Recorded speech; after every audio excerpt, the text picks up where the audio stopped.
Juventude Rural. Conheça exemplos de agricultores catarinenses e os caminhos trilhados para a sucessão no campo. Associativismo na agricultura familiar. Veja como os produtores de leite de Tunápolis se organizaram e formaram uma cooperativa. E ainda programas Microbacias e SC Rural. Hoje é dia da segunda parte do documentário que está sendo apresentado aqui no SC Agricultura. Olá, sejam bem-vindos. Está no ar o programa de TV nacional da EPAGRE. Há mais de 130 anos, o cooperativismo surgiu aqui em Santa Catarina e se transformou em modelo de negócio. De acordo com a OSESC, a Organização das Cooperativas aqui no estado, mais da metade da população catarinense está associada a algum tipo de cooperativa. O agricultor sabe que fazer parte de uma cooperativa é um caminho para reduzir custos e ser mais competitivo. No mercado tão competitivo, o cooperativismo é a solução para fortalecer o setor agrícola. Juntos, os agricultores conseguem negociar melhor a compra de insumos e a venda da produção. É o caso de um grupo de pequenos agricultores do município de Tunápolis, no extremo oeste catarinense. A família de João Joaquim Scheffer é uma das associadas da Comilp, Cooperativa da Agricultura Familiar de Tunápolis. Tudo começou com a formação da Associação de Desenvolvimento da Microbacia do Lajeado Peral, projeto desenvolvido pela EPAGRE. No início eram 48 associados. Hoje a cooperativa agrega 93 famílias produtoras de leite, envolvendo 204 associados. Com certeza, participar de uma cooperativa gera mais segurança e por isso eu entrei na Comilp. Eu vi que era uma proposta melhor, é uma cooperativa da agricultura familiar. Como nossa propriedade ela praticamente é de família rural só, praticamente a nossa atividade ela é desenvolvida só por integrantes da família. E como eu vi na época, a gente não tinha condições de pensar em grandes investimentos, a gente viu que seria a melhor opção a cooperativa da agricultura familiar. Na época era Comilp, depois foi traduzida para a agricultura familiar. Então, para nós aí da EPAGRE, da Extensão Rural, é muito gratificante fazer parte dessa história da cooperativa.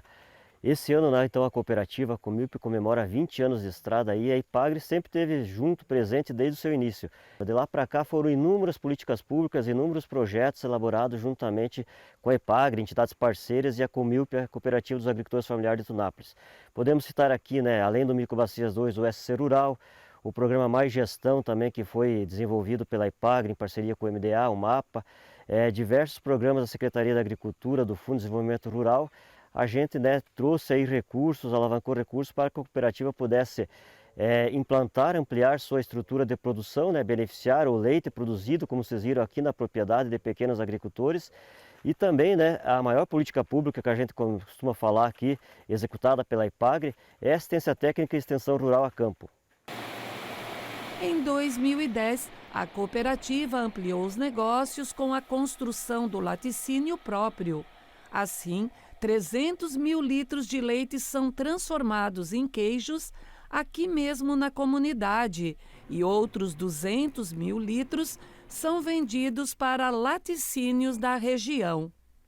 Na cooperativa, os produtores ganham duas vezes, na venda do leite e também na compra de insumos a preços mais atrativos. Aqui, eles encontram praticamente tudo o que precisam para manter a atividade leiteira com qualidade e eficiência.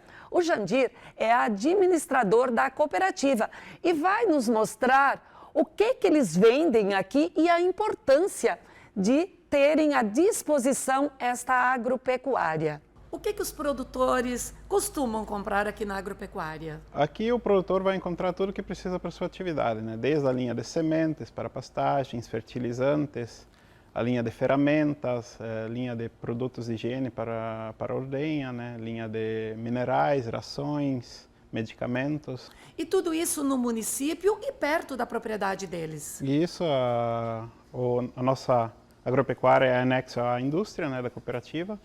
Abrange as famílias, principalmente aqui do município, né? Mas a gente também tem associados de fora do município, né? Eu estou na cooperativa há aproximadamente 15 anos. Antes era o pai que estava, né? E como daí a gente estava trabalhando uma sucessão, eu tinha na ideia que ia trabalhar, seguir adiante com o gado leiteiro, daí foi ali que eu comecei a entrar. Eu entrei de sócio na Comil também e estamos ali até hoje. E o que essa cooperativa agrega para vocês, para você como produtor de leite?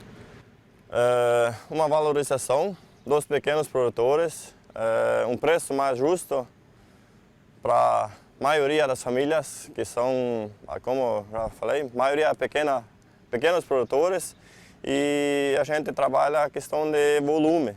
A gente junta, tem um grupo, né, e trabalha para ter um volume maior e, consequentemente, tu agrega um certo valor por litro de leite produzido.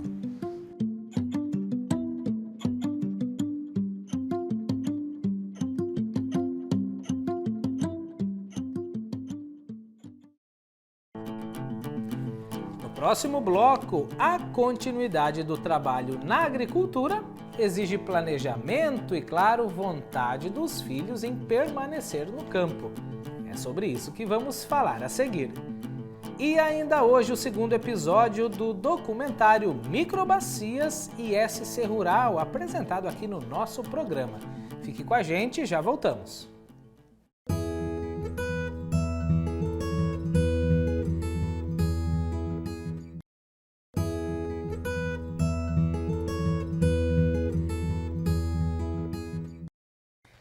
Falar de sucessão na propriedade rural é cada vez mais uma necessidade. É tão importante quanto promover o desenvolvimento produtivo na agricultura. Mas o que fazer então para que esse processo seja bem-sucedido? As extensionistas da EPAGRE no Alto Vale do Itajaí, Yara e Juliane, produziram um vídeo que aborda os caminhos da sucessão. Vamos então exibir no programa de hoje, em celebração ao Dia Estadual da Juventude Rural, comemorado em 16 de outubro.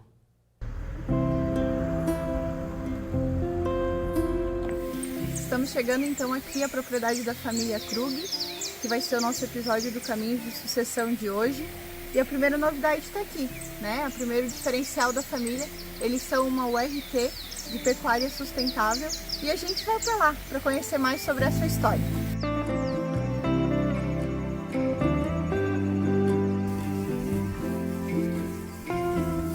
E conta para nós então um pouquinho como foi isso, como é que vocês passaram, né, de produtores de leite, continuam sendo produtores. Como é que se tornaram uma URT da EPAGRE? Como é que foi esse processo? Aí, como eu falei antes, em 2013 a gente conheceu o trabalho da EPAGRE e a gente, assim, gostava, né? E a Marta foi gostando também, o Lucas e a Karine, em ser um dia o produtor de leite, e até 14, 15, safra 14, 15, a gente ainda plantou fumo. E aí então a gente optou de parar e só cuidar das vacas mesmo, fazer os piqueteamentos, né? E a gente vai produzir praticamente esse ano uns 164, 160 mil litros de leite. A média vai ficar entre 13.500, 13.600, por aí mais ou menos. Aí uma média dia de 450, 470 litros. E com o melhoramento das nossas pastagens, a gente acredita que pode ser possível.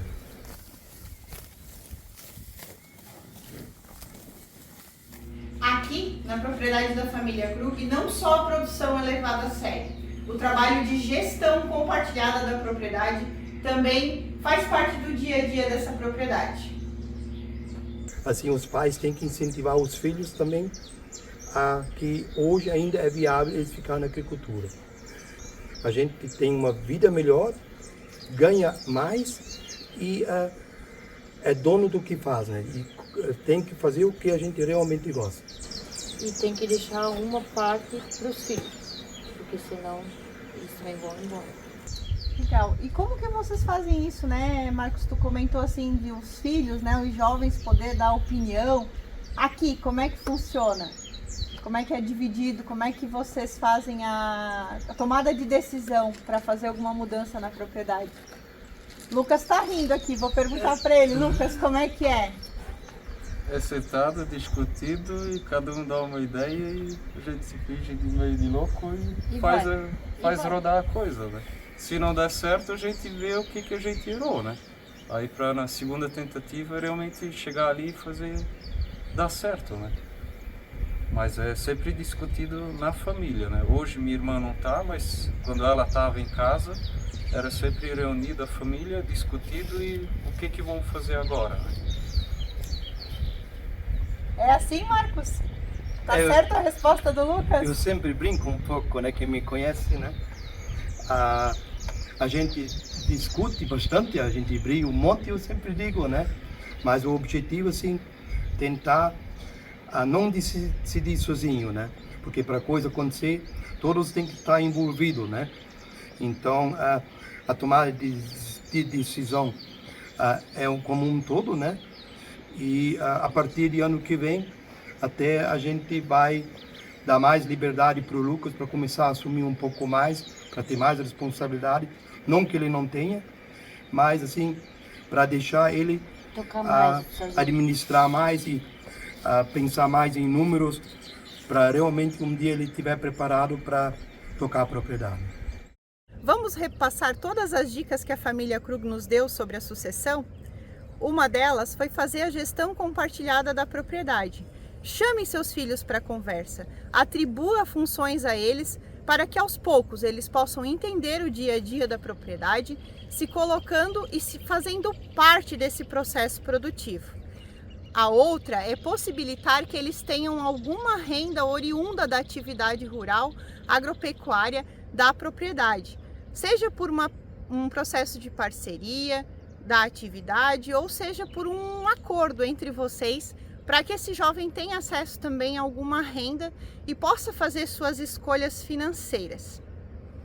E uma terceira dica muito importante e que vale para qualquer contexto, qualquer cadeia produtiva e qualquer lugar em que você esteja, é converse. Fale muito sobre a propriedade, sobre o potencial da agricultura familiar e converse com seus filhos sobre o processo de sucessão, para que isso seja o mais claro possível dentro da sua família e dentro da sua propriedade. A sucessão familiar rural é como planejar uma lavoura ou uma pastagem. É preciso pensar em como agir e o que fazer para alcançar os objetivos. E se o objetivo seu, enquanto pai e mãe, é oportunizar que seus filhos façam essa opção de vida, de ter a agricultura como atividade, é preciso conversar. O diálogo é a principal ferramenta para que esse processo aconteça da forma mais leve e com clareza possível. Então, sempre que tiver oportunidade, converse com seus filhos sobre o processo de sucessão. Seja ele da forma burocrática, da forma legal, mas também do dia a dia da propriedade. Partilhe a tomada de decisões, partilhe as dúvidas e desafios que acontecem no sistema produtivo e que são comuns para qualquer propriedade. A EPAGRE realiza em todo o território catarinense diversas ações anualmente que visam promover a sucessão familiar e ajudar as famílias nesse processo, assim como as dicas que a gente trouxe aqui para vocês hoje. São eventos, capacitações, encontros e cursos onde os jovens e as suas famílias recebem e conseguem interagir, trocando informações e partilhando como esse processo acontece nas suas famílias. Então agora é a minha vez de deixar uma dica para vocês. Passe no escritório municipal da EPAGRE, Converse com os extensionistas e procure saber quando vai acontecer os próximos cursos e eventos e capacitações com essa temática. Participe, traga seus filhos ou você jovem, arraste seu pai e sua mãe também para esses eventos. Então bora suceder com a gente?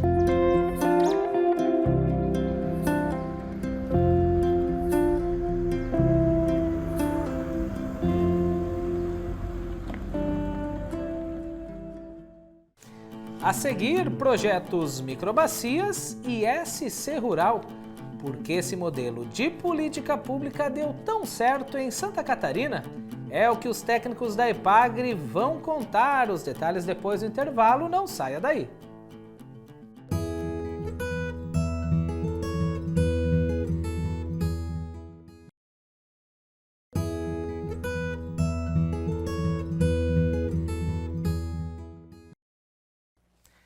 Hora de documentário aqui no SC Agricultura. Em uma série especial, estamos mostrando a história e o legado dos projetos Microbacias e SC Rural, que foram políticas públicas transformadoras do campo e do mar de Santa Catarina. Hoje é a vez de mostrar os avanços após o início do Microbacias 1. Os depoimentos a seguir contam como a eficiência no planejamento, a metodologia e o envolvimento da comunidade foram fundamentais para o sucesso do projeto.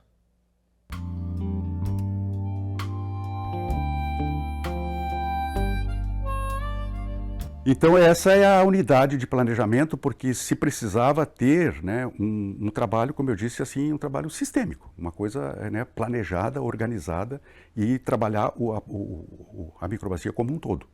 Não podia ficar disperso, né? Porque esse trabalho disperso era o que era feito até então. Com base, então, no mapa de aptidão de uso das terras e o uso das terras, conforme, então, nisso a gente via como que a terra está sendo utilizada e como que é que as terras deveriam estar sendo utilizadas. Então, com o cruzamento dessas duas informações, a gente chegava no mapa de conflitos, que era o último mapa que a gente fazia e que era usado como uma base para os extensionistas fazerem o planejamento junto com os agricultores nas microbacias, né? Então, o mapa de conflitos de uso, nós trabalhamos com 4 classes. Uma das classes é de uso sem restrições, a outra, uso com restrições, conflitos de uso e subutilização. Lavouras que estavam sendo cultivadas há 10, 15, 20 anos, principalmente aquelas que eram, o preparo do solo era feito com arado e com grade, eram solos que estavam muito degradados, tá? Então, precisava recuperar esse solo.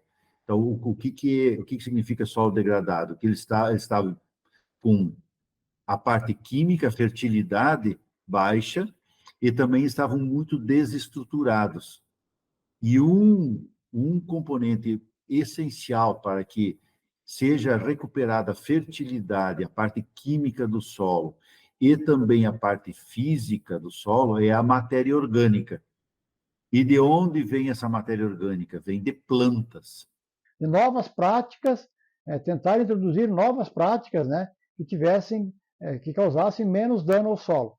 E isso não era muito fácil, porque a questão de equipamentos também, a gente tinha que focar nisso, equipamentos diferentes, que muitas vezes os agricultores não tinham, né? Basicamente, os agricultores trabalhavam com arado e grade de boi e revolvimento do solo, né?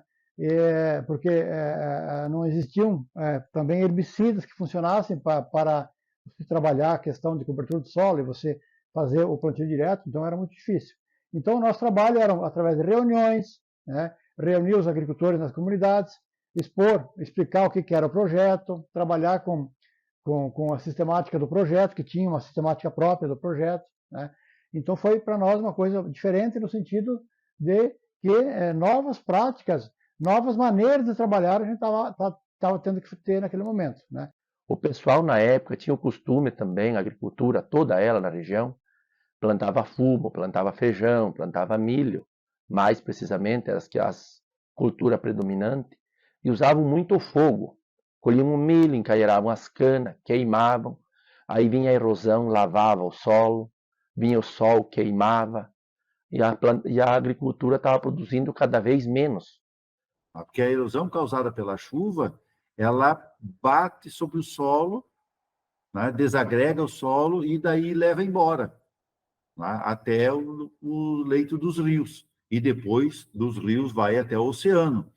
Né? Então, no momento que a gente passasse a cobrir o solo com plantas vivas ou com partes das plantas mortas, que a gente chama de palha, tá? A gente conseguiria reduzir quase que 90% da erosão. Aí, com o projeto Microbacias, foi aprendido a fazer cobertura do solo, fazer curvas de nível, preservar aquelas canas, aquela palhada que tinha, ao invés de queimar aquelas palhas, produzir mais palha para guardar o solo, e isso tudo melhorou a produtividade. Nem todas as propriedades aderiram ao projeto, porque uns sempre ficam esperando ver o que o outro vai fazer. Mas aqueles que aderiram são os que estão aí até hoje. Eu podia dizer o seguinte, que o projeto Microbacias ajudou muito, muito mesmo a propriedade. Porque foi feito também na época as esterqueiras para não contaminar os rios e aproveitar os dejetos como adubação na própria propriedade. Aí a propriedade passou a produzir mais com menos custo. Isso tudo ajudou muito, porque uns não fizeram, mas depois que eles fizeram, copiaram do vizinho que fez. E isso teve um efeito muito positivo na região, porque aí todos acabaram fazendo coisas para conservar o solo. Por quê? Porque viam que aquele vizinho que estava mais bem orientado, que fazia, estava produzindo mais do que ele, estava se sobressaindo.